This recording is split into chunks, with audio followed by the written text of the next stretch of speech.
Man, this has been great catching up with you guys. You too, but there was one thing that I did want to ask you about too, because when you came in, you said you were trying to do like a fight and everything, and So how is that going? How's the training for that going? Like, and how is your nerves? Because I know that's not an easy thing. I don't know if I want to mention this publicly. I've been. Oh shit, my bad. No, it's all good. I wish I knew that. So I'm part of it's part of my writing journey, but I've decided to. I want to do an amateur fight before I turn 40. I'm trying to train up to that point, which I'm not even nowhere ready yet. But what do you mean, like boxing? Or I want to do amateur boxing match before I turn 40. I fell in love, like stepping away. I've stepped away from some action design work for a bit, and I've fallen in love with like combat sports again. Because that's what got me into like martial arts, was like fighting. Yeah, like honestly, I've always, not to cut you off there, but that's something I've always wanted to do. So you saying that, I was just like, man, I gotta live vicariously through you, because I've always said like I've done sparring and I've done training and stuff, but I've never done like a real fight, and I'm like, that's something I've always wanted to do. Too old now for me, I think, but for me. But come on, if Mike Tyson can come back, you can do it too. But I'm also far from Mike Tyson, so you can get in shape. But that's true. But I mean, at least with you, you've had like training over the years, and like all I'm hearing is excuses. Are you in good shape then? What'd you say?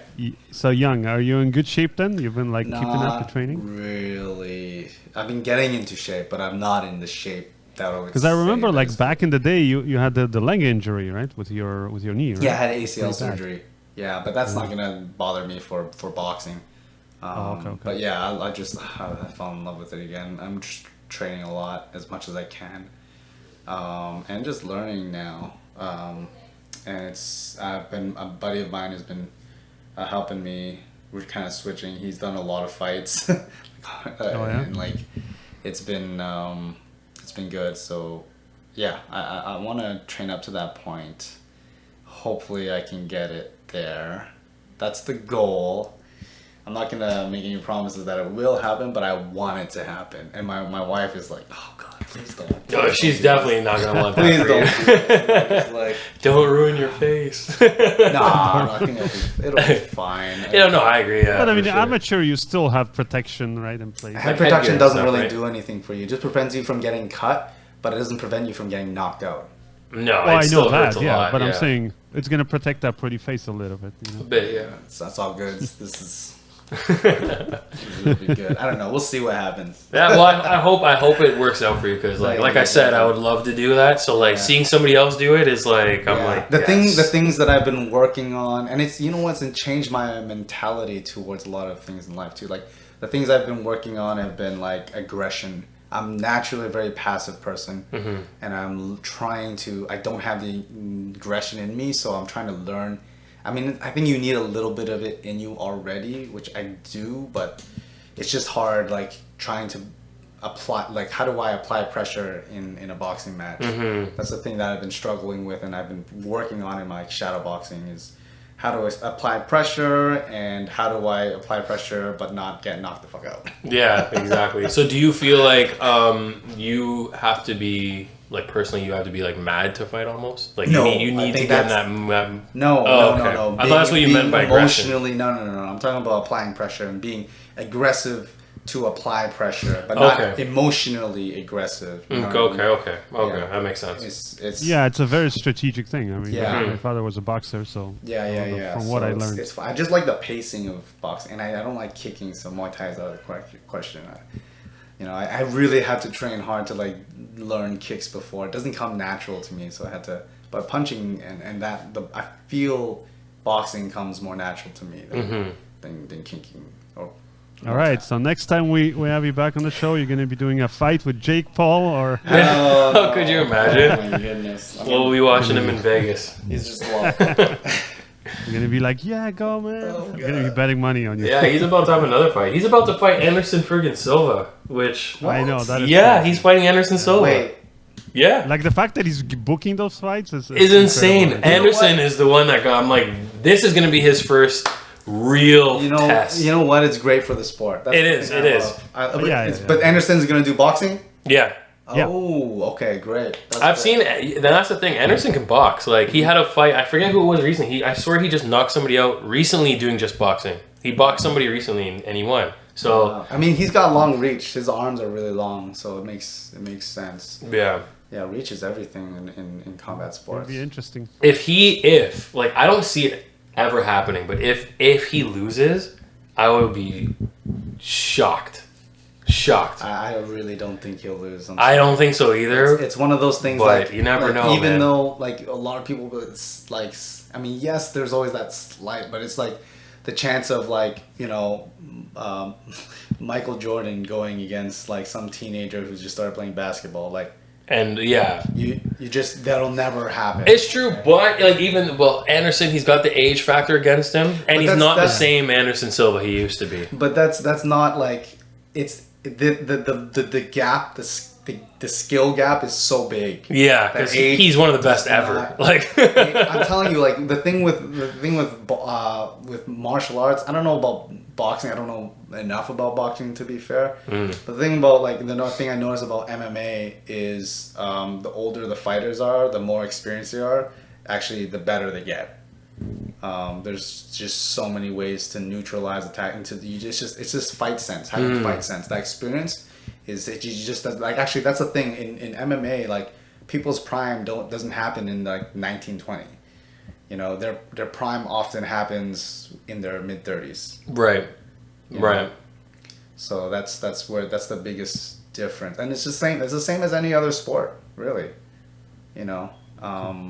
But I mean, if for example, we're just talking about arm wrestling, obviously the younger guys. The younger guy got the advantage, yeah, for sure, genetically. But yeah, like, I don't see him losing either. But like, I would be shocked because I also personally didn't see him losing to Woodley, although those Anderson and Woodley are two different people. Mm-hmm. I still didn't see him beating him because he's another knockout artist from the UFC, and he knocked him out. So, but we'll see. I mean, anything could happen in a fight. I don't see it happening, but that would be something. I think the world would be upside down. I think that Jake Paul, like I said, not to defend his character, because there's a lot of things I don't like about him. But when it comes to fighting, yeah, he's an athletic guy. He definitely doesn't have all the technique and experience, but he's very athletic. Like, I think a lot of people, including me, right, underestimated him. So it's going to be interesting. I can definitely say I underestimated him just because of the fact that the first people he beat, I wasn't that impressed with the last couple fights. But I think the important thing is just fight boxers. You can't be challenging like 60-year-old or 40-something-year-old. Yeah, that's also the difference. He hasn't challenged a real boxer yet. Like, Anderson's probably going to be the closest to a boxer that he's fought, because Anderson's good with the hands. But still not a boxer. But to be fair, he was trying to fight. Is that for sure confirmed, or is it's confirmed? It's confirmed. It's happening. Yeah. If you look it up, I think it's the end of October or the end of. Yeah, I think it's the end of October, the end of next month, or the beginning, or something like that. But to give him some credit, he did challenge a boxer. He challenged Tyson Fury's brother, but he pulled out. So that's why I think he's fighting Anderson now. But yeah, it should be interesting. All right, so anyway, so we're gonna see you fighting maybe Jake Paul, but not Silva, I guess. Yeah, I mean, no way. He'll pick apart whatever is left from Anderson. Yeah, Anderson Silva is 47 years old. Yeah. How old is Jake I'm sure he's Paul? still in good shape. Jake Paul is probably 27. What the probably like a hell? 20-year gap. This is a joke. I mean, this is just. I mean, who if he? I mean, he's 25 years old. If you just see a 25-year-old pick a fight with a 47-year-old on the street, like, you'd be like, you break it up for sure. It's not even fair. What's wrong with you? Like, I don't know. But that's why people will pay, right? That's all. Yeah. I think it's really good for the sport, but I just think as an outsider just looking there, it's ridiculous. It's a circus. It is. It's definitely a circus, but it's a money-making circus. Though, exactly, it's a money-making circus. You saw Snoop Dogg on commentary if you watched the fight. Like, it wasn't even. They weren't even taking it serious. Like, they're just cracking jokes. Like, it wasn't like a very. Yeah. But it was entertaining, right? How much would you fight for? If I put you in a ring with someone, how much would you do it for? It would depend on who it was. Tom. How much would it take for you guys to step into the ring and trade blows? Is there a price, Tom? What is it? I feel like you don't have a price. I don't know. Like I would. It's a tough question to answer because like I would do it for free because like I like the competition. Just for fun. But if I'm doing this as like a job, then I would. No, so you're saying you would fight Tom for free? Yeah. Like if it was like sparring, like for the competition. I mean, you know what I mean? Yeah, competition. But if you're gonna like go like for the love of the sport, murder this guy, then. Yeah. Like if it was like a fight where I know the other guy's like out to murder me, then I'd be like, I'm gonna take that risk, but maybe, you know, because I did do a lot of sparring back in the day, right? My dad was training me and stuff, so I've gotten like, you know, hit pretty badly, so I know how that feels when you're like everything's spinning. Exactly. Yeah. So how much would it be if to fight a guy who's out to kill you? See like now that I see what he's talking about because if you're boxing in a proper match, they are out to kill. If I'm boxing a professional, then I would need like a lot of money. Like if I'm so what is that? What is that? I mean, just not even like 5 million for me. Probably. $1 million. Okay. Oh, I don't think I would need quite. I'm not quite as expensive as Tom. Like, you gotta think big. But even then, I don't know. I would say at the lowest, if it's a professional, maybe 20,000, 30,000. 20,000, dude! I can get you that fight right now. What are you talking about? 20,000 is nothing. Dude. No, but I mean, like that's what I said. I would do it just because I would want. Like I'm not doing it to become rich. Like if you're just talking about we're just gonna get in the ring and do it. Like I mean, the 20 or 30 would just be for my medical. No. For that, I'm saying I would do it for free. Yeah. For that, I would do it for free. But I'm saying if I was like somebody who I have no intention, no interest in fighting, and I know that person's like out to kill me, I mean, it would have to be a lot. But even then, I just don't. Again, I'm not. Let's just say I'm not a millionaire, but I'm not hurting for money. So I think I'd rather just enjoy my time, you know, with my family and the things that I do. Yeah, I think you need a certain mentality to want to step in the ring, anyways. Oh yeah. Just to be honest, I think you have to like it. And I know it does get crazy. Yeah, it gets crazy. I remember like when my dad, you know, I was a kid, like 6-7 years old, he started teaching me.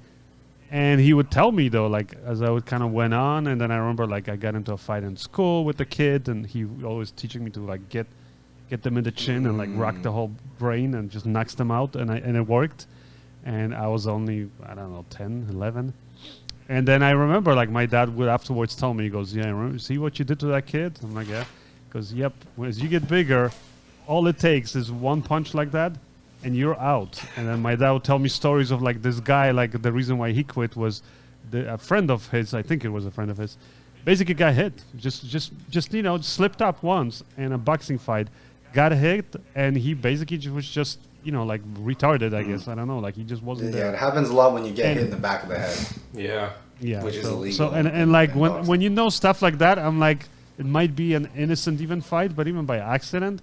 And you kind of go, oh shit! Like, okay, I just don't think it's worth it. So, yeah, no, I agree with you to that point. Just like it's something I've always wanted to do, but there's always that risk of like brain damage and, you know, ending up like Muhammad Ali or somebody. Where I mean, it could happen. I mean, but amateur. So like, not to discourage you, young, like but 12 rounds, 3 minutes. Amateurs 3 rounds.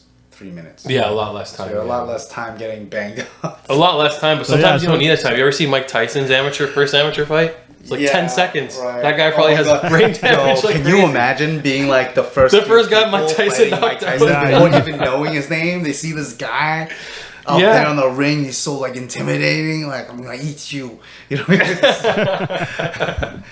That's what I said when I watched that fight. I'm like, this guy. Like, I'm watching on YouTube. I'm like, this guy has no idea like who he's about to fight. Like, he's about to fight one of the most famous guys ever for his first fight, and he has no idea. Like, insane. And that's the risk you take in boxing, because like that guy probably was, you know, his first fight too. Like, oh, I'm gonna, you know, take this guy out. Meanwhile, it's Mike friggin' Tyson. Like, yeah.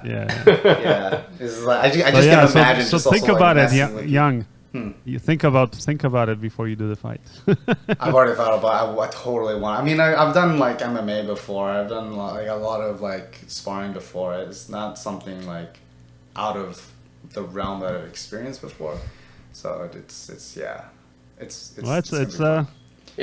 good challenge. I'm not gonna. Yeah, obviously, I'm not gonna go into an amateur match against someone who's like way better than me. I mean, you know, like it's about picking. Well, you never know. It could be the next Mike Tyson.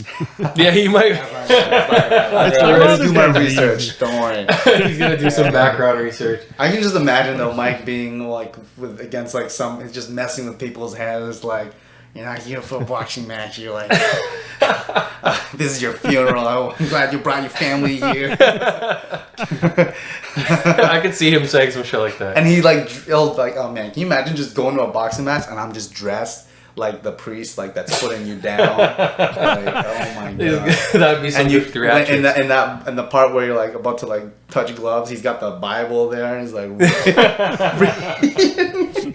like that's all. It's so fun. Oh, I love it.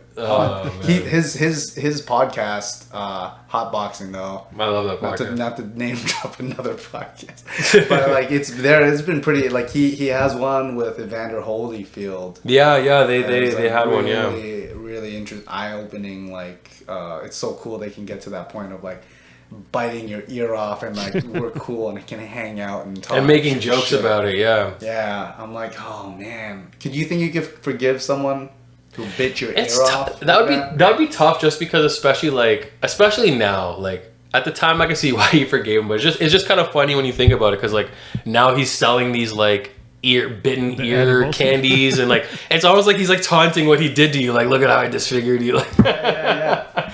But no, I mean, I think as a boxer, I think if you're a professional fighter, you have to kind of be able to forgive people for hurting you, because it's like for biting your ear off. Well, maybe not biting your ear off, but I just feel like they have a higher threshold of what they can forgive, because like they gotta forgive someone pummeling them. Would you forgive that? Is what I'm Me asking. Personally, probably you ain't got no not. Ear. You ain't got no ear no more. Probably not me personally, but I'm also not a professional fighter. No, I mean, so regardless, I feel like it'd be easier to forgive. Regardless of fighting, would you forgive someone who bit your ear off? No, I don't have that in me. But I just feel like they might, just because of the mentality you kind of would have to have. Yeah, exactly. Because that was a professional fight. I mean, they all did it. They made a shitload of money. You know what I mean? But it's not a professional ear biting contest. Yeah, that part. I know. Yeah, that part. I mean, that's not part of the rules. So that's like going to play baseball, and I'm gonna take the bat and I smash you in the face with it. Yeah, like that's not part of the game. I mean, I don't think I could forgive somebody, but you know, I don't have years of practice of getting beaten up by people. I mean, do you feel like you've forgiven people in the past that have like really hurt you? Have you ever gotten to the point where like someone has hurt you so bad that you're still able to hang out with them and talk to them? Half of that. I would say I've gotten to the point where I've forgiven people for crazy shit, but at the same time, I didn't talk to them after. Like, you know, like I'm like, I forgive you, but we're not gonna go back to like that friendship. Like it was too hard to go back to that level where it's like, you know, I could forget. But I forgave them, and I meant it that I did. I see. Yeah. What about you, Tom? You a forgiver or are you a forgetter?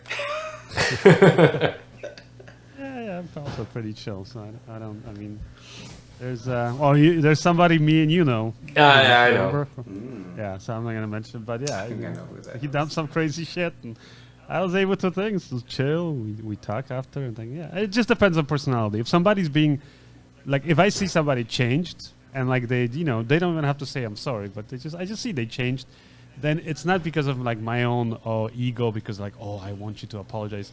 I just basically feel like they're not a threat anymore. You know? Right. Then I'm cool. Like I acknowledge people make mistakes, but if somebody's still like a wild card, then I just, I might even be able to forgive him, but I'll just be like you said, like, keep my distance. Yeah, I think I'm more of in the school of forgive but never forget. Yeah, you gotta be, because then that's how you get taken Forgiving advantage is of how again, you move on from it. Exactly. Yeah. Like I actually had the experience with a guy who, a friend of a friend, I would say, but whatever. Like I got to know him, and we would go shooting guns, and he basically just got crazy. Like one day he showed up, he started drinking. I'm a big thing, like no drinking if you're shooting guns. Oh man. Me, like, I love to do all that like run and gun kind of stuff, but But you got to know what you're doing because it's so easy to think. Yeah, yeah. So anyway, once I found out and like it came to a very close accident, I'll just put it. Nobody got hurt, but it could have ended up with somebody dead. So at that point, I was just like, nope, man, I'm sorry, we can't we can't go hang out, shoot guns. But I was still okay to like if I saw him, I wasn't like, oh my God, he's the worst person. I just realized he made a mistake, and it would take a lot for me to convince, basically, I guess myself to trust him with guns again.